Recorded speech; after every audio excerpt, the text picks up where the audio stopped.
one of the most interesting parts of the near-death experience to me. These patients will tell us that in the closing moments of their life, often in presence of this being of love who is with them, that they see a panorama before them which consists of every single thing that they've ever done in their lives, from the moment of their birth right through the time of their close call with death. And they say that they see it all simultaneously, not with the events in temporal sequence, but rather all displayed there at once in a way that they find very difficult to describe. As those hospital walls virtually disappeared, and I saw every minute detail of my life, seeing my own cesarean section birth through the 20 years that I had lived, because I was only 20 at the time. With the light, there is this panoramic view of my life. It starts with birth. It continues right on to where we are at this point. All at the same time, I am part of the view, as well as watching it. I am actually doing these things. I guess it's a speeded up version of a camera that just runs double time or something.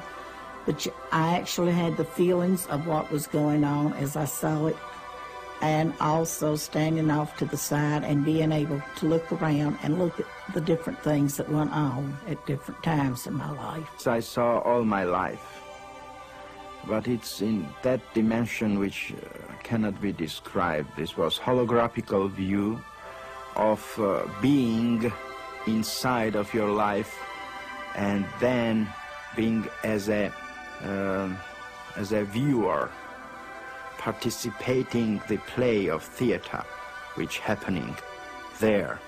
But it is you, and you know that you are this.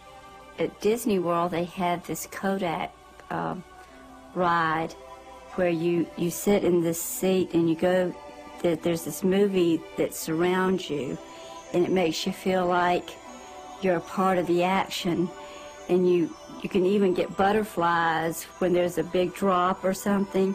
So it was around me in a form to where it was like I was participating, but it was participating in the mind or in thought, but it just seemed like a lifetime of pain happened in just a short period of time. If I had a panoramic view of my life, every feeling, every thought, every action, every deed, all at the same time. The same time. And as it started happening, I began to see how I affected the person that I had the encounter with, or the experience, whether it be me personally, or whether it be someone else. And then how they were affected. How it was one step removed from us and how they were affected.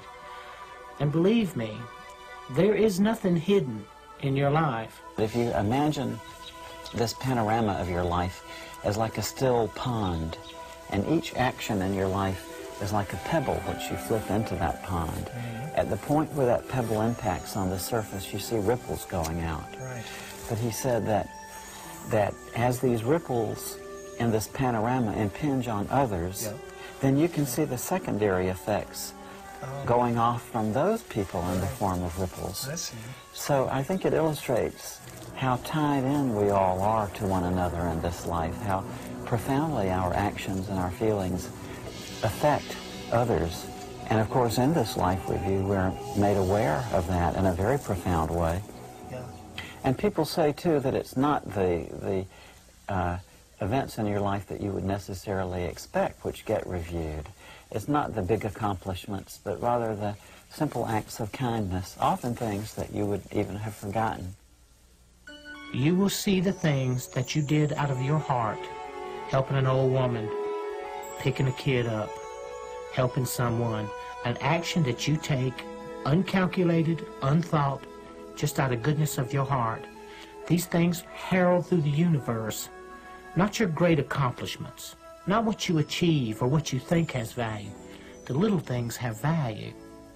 And what I had always thought was important and nice things I had done, they didn't even count for anything. It's the little unknown things that you do for one another.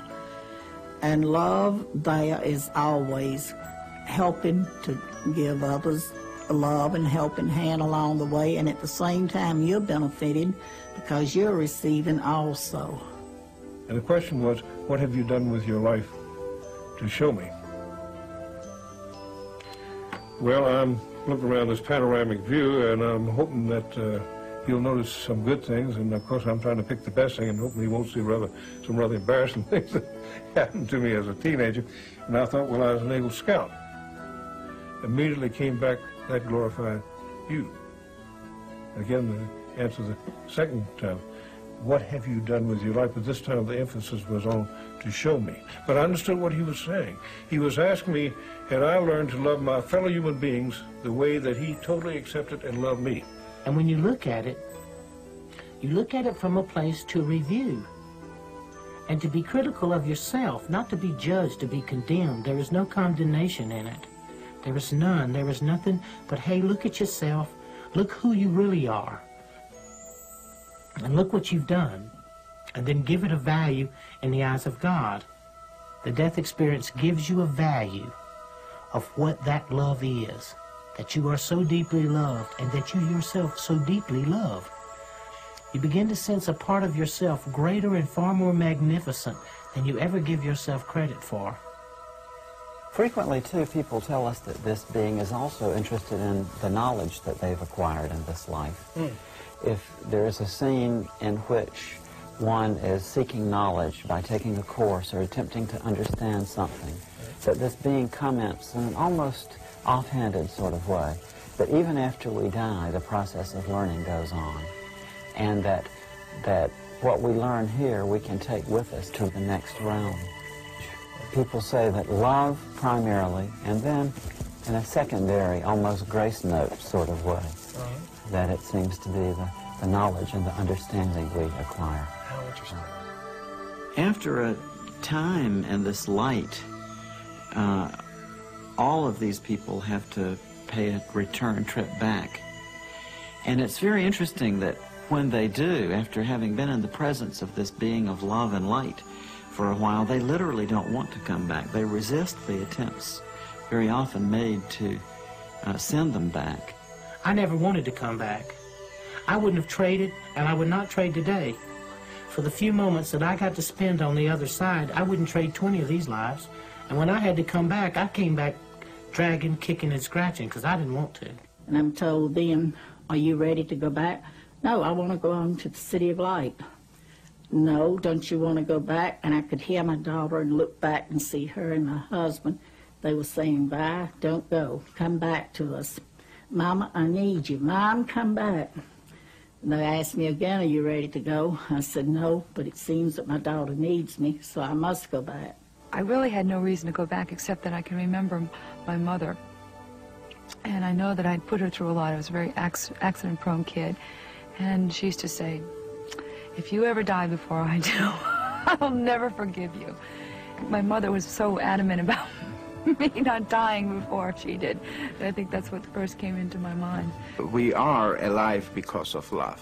And this was what brought me back, which, to be honest, I didn't want to come back, but this love brought me back. Love of that people who wanted me back. Other times they say that they're given a choice, that they're told that they can either go on with the experience that they're having then, or else they can return to the life they've been leading. She said you can stay here, or you can or go back. If you stay